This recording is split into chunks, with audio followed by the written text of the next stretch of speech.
चले बच्चों, देखिए स्टार्ट करते हैं क्वेश्चन नंबर 34। क्या कह रहा है हमसे क्वेश्चन नंबर 34? पढ़िए जरा इसको और सॉल्व करते हैं।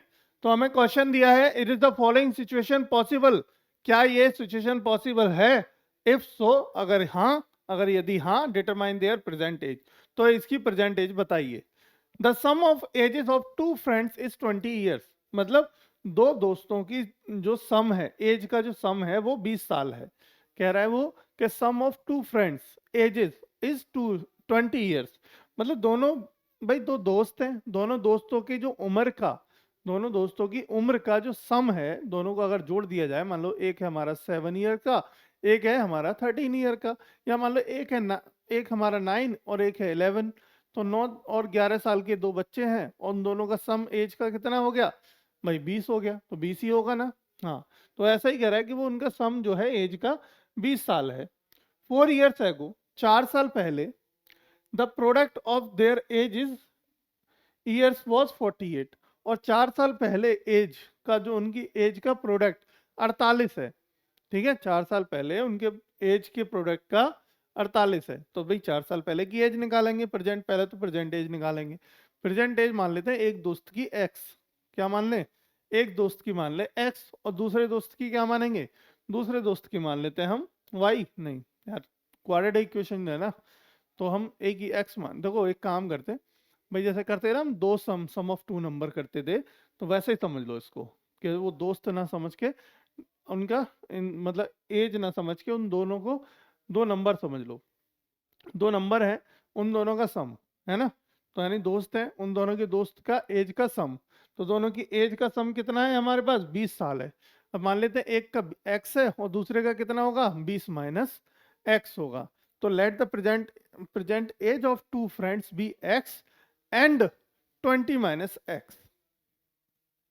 तो क्या कर लें, मान लेते हैं, सॉल्यूशन स्टार्ट करते हैं। देखो कैसे करेंगे इस क्वेश्चन को। Let the age of two friend two friend be x and 20 minus x. भाई एक का एक्स होगा तो दूसरे का क्या होगा हमारा? 20 माइनस एक्स ही होगा ना, है ना।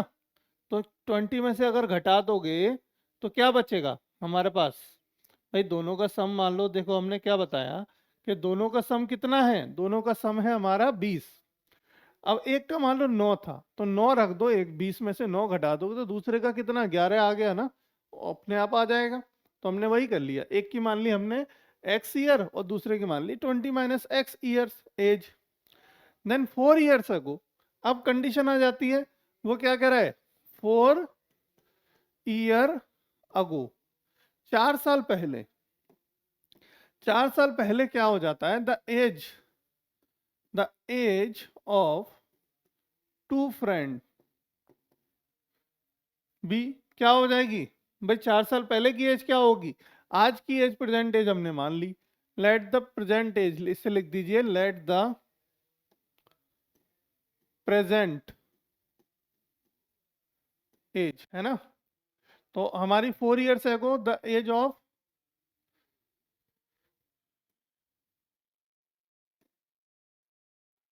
The age of two friends B.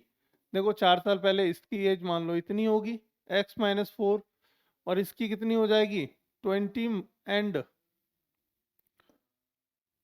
इसकी हो जाएगी 20 माइनस एक्स माइनस 4, है ना। तो ये कितना हो जाएगा? ये हो जाएगा हमारा, देखो 20 में से 4, 16 माइनस एक्स हो जाएगी। 16 माइनस एक्स हो जाएगी। अब अकॉर्डिंग टू क्वेश्चन बात करते हैं।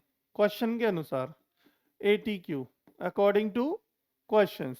तो अकॉर्डिंग टू क्वेश्चन हमें क्या पता चलता है कि उन दोनों की एज का प्रोडक्ट, प्रोडक्ट मतलब गुणा, प्रोडक्ट मतलब गुणा, कब? 4 साल पहले वाली एज का। तो x-4 और 16 माइनस एक्स जो है वो बराबर है किसके? 48 के। ये हो गया अकॉर्डिंग टू क्वेश्चन। यहीं से हमारी अब क्या बनेगी? एक समीकरण बन के आनी चाहिए। तो अब इनका अंदर गुणा करते हैं और समीकरण बना लेते हैं। ठीक है, तो देखो क्या बनेगी। x का 16 में गुणा करेंगे 16x हो गया, फिर x का इस x में करेंगे तो कितना हो गया, माइनस का एक्स स्क्वायर हो जाएगा, है ना, माइनस एक्स स्क्वायर हो गया। अब 4 का कर दो इसमें 16 में, तो 16 चौका 64 होते हैं, किसके हो जाएंगे, माइनस, क्योंकि माइनस की वैल्यू है कितने, 64, 64 माइनस, और ये क्या हो जाएगा, प्लस हो जाएगा, 4 भी माइनस का एक्स भी माइनस का है, तो प्लस का 4x बराबर 48, है ना।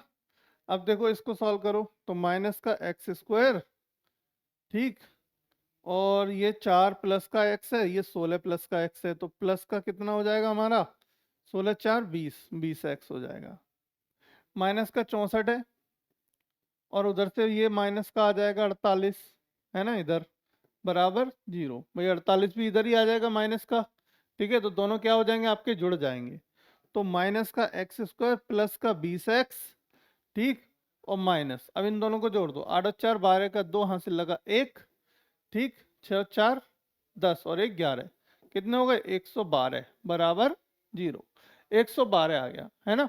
यानी क्या आ गया हमारे पास, x square plus 20x minus 112 बराबर 0। अब एक काम कर लो, इसमें से x कॉमन लेके उधर भेज दो, x कॉमन निकाल के राइट साइड भेज दोगे तो ये बदल जाएंगे चिन्ह, है ना, ये साइन क्या हो जाएंगे हमारे, चेंज हो जाएंगे, बराबर 0, ठीक है, ये साइन चेंज हो गए। चलिए अब देखो ये एक समीकरण आ गई हमारे पास, एक क्वाड्रेटिक इक्वेशन तो बन के आ गई, ठीक है, क्या आ गई हमारे पास, एक क्वाड्रेटिक इक्वेशन बन के आ गई, x square minus 20x plus 112। अब देखो इसको सॉल्व करो, क्या इसके हमारे रियल रूट आएंगे या नहीं आएंगे, कैसे आएंगे, ठीक है, वो देखेंगे। अगर तो रियल रूट आ गए, ठीक है, तो हमारी एज भी निकल आएगी बड़े आराम से, कोई समस्या नहीं है, ठीक है, कोई समस्या नहीं है। तो रियल रूट निकालने के लिए पहले हम क्या करते हैं, डिस्क्रिमिनेंट से, यानी कि nature of the root check कर लेते हैं। Nature of the root check करने के लिए क्या करते थे, डिस्क्रिमिनेंट चेक करते थे, डिस्क्रिमिनेंट। तो डिस्क्रिमिनेंट क्या होता है बेटा, डी, डी चेक करते हैं हम किससे, बी स्क्वायर माइनस 4ac से, है ना, इसी से चेक करते हैं, बी स्क्वायर माइनस 4ac से। तो इसे बी स्क्वायर माइनस 4ac मतलब ये एबीसी की वैल्यू कहाँ से आती है, कंपेयर करके, यानी कि अगर जो इक्वेशन आई, मान लेते हैं इक्वेशन नंबर 1 डाल देते हैं और लिख दो कि इक्वेशन नंबर 1 को कंपेयर करने पे किससे, आपके एक स्टैंडर्ड इक्वेशन से, यानी कि ax square plus B X plus C बराबर 0 से कंपेयर करने पे हमें ए बी सी की वैल्यू मिलती हैं, ठीक है। तो लिख देंगे यहाँ पे on comparing equation number 1 with ax square plus B X plus C बराबर 0, इससे कंपेयर अगर हम कर दें, अगर इससे हमने कंपेयर कर दिया, देन वी गेट क्या मिलता है हमको, a बराबर मिलेगा, देखो कितना 1, b बराबर मिलेगा, देखो कितना माइनस का 112, सॉरी माइनस का 20, माइनस का 20, और c बराबर मिलेगा 112, यही मिलेगा ए बी सी की वैल्यू, है ना, ये मिलेंगी हमें, a की वैल्यू 1 मिलेगी, b की वैल्यू -20 और c की वैल्यू 112। अब आप क्या कर दो, इसको फॉर्मूले में रख दो, इस फॉर्मूले में, ठीक है, तो बी स्क्वायर माइनस 4ac के अंदर रख दीजिए सारी वैल्यू। तो b क्या होता है, b मतलब -20 का स्क्वायर, ठीक है, -4 इंटू ए मतलब 1 इंटू सी मतलब 112, ठीक है, 112। अब ये 20 का स्क्वायर कितना हो जाएगा, 400 बेटा, माइनस 112 का गुणा कर दो, एक तो गुणा हो ही गया, छोड़ दो उसको, 112 का गुणा कर दो, ये कितना हो जाएगा, देखो 4 दूनी 8, ठीक है, 4 एकम 4, 4 एकम 4, ठीक, 400 में से 448 गए तो माइनस के 48 बचे, क्या बचे, माइनस के 48, ये क्या आया, डी का मान आया। तो यहाँ पे क्या हो गया भाई, डी की वैल्यू आ गई 0, since D is less than 0, क्योंकि डी की वैल्यू क्या आई हमारी, less than 0 I, therefore the equation therefore the equation has no real root, तो इक्वेशन के कोई भी रियल रूट नहीं होंगे कंफर्म। जब रियल रूट नहीं होंगे तो क्या होगा? The ever equation does not have real root, hence the given equation situation is not possible. Hence the given hence given situation is not possible।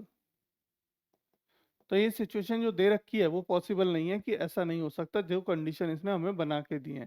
ठीक है, ये वाली कंडीशंस आपकी फुलफिल नहीं होती है सब। ये जो कंडीशन, ये वाली जो कंडीशन आई, ये हमारी मतलब एक्यूरेट कंडीशन नहीं है।